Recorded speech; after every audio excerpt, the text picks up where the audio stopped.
After a marathon day of debating, Toronto City Council has passed its 2019 budget. I'd like to thank the staff, and I'd like to thank members of council, and job well done. Meeting adjourned. A bit of applause there in the council chambers as the newly shrunken City Council wrapped up debate around 9 this evening. The operating budget still has a $79 million gap. $45 million of that is supposed to be money requested from the feds for refugee services and another $34 million in unspecified cuts. But the mayor says he's done a lot of work to secure that funding and he's confident it will be forthcoming. This afternoon, Mayor Tory emphasized his mandate to keep property taxes and rates at or below inflation. Torontonians will be looking at a tax increase of 2.55%, which amounts to about $104 more for the average household. You're never going to have all the money you need. I mean, it's one of those things where I think just like every household and every business, there are a long list of things you want to do and that you would like to do.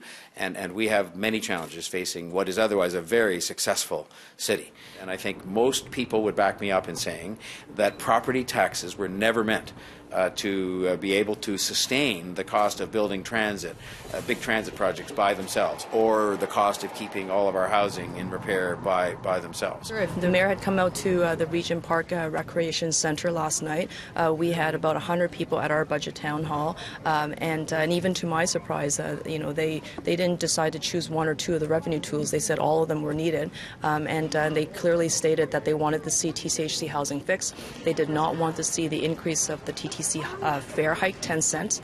They felt that that was unfair. It only penalized TTC riders. They felt that the property tax increase was much fairer because everybody pays it. We've already been told by the leadership at Toronto Community Housing that the current plan will see us closing more units within the next 2 years.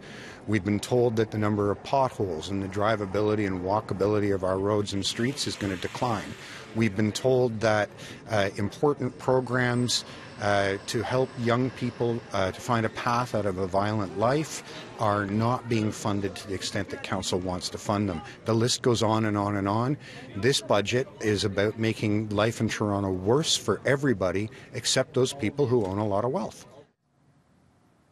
The councillors did try to find other ways to bring in money or move money around. Councillor Gord Perks introduced 3 separate motions asking to reduce the Toronto police budget, one of the city's biggest line items, by almost $4 million to help fund extended library hours, shelter and housing support, and Toronto's climate action strategy. Those did not pass. Neither did Councillor Mike Layton's motion to look at bringing back the $60 vehicle registration fee that was scrapped by late Mayor Rob Ford back in 2010.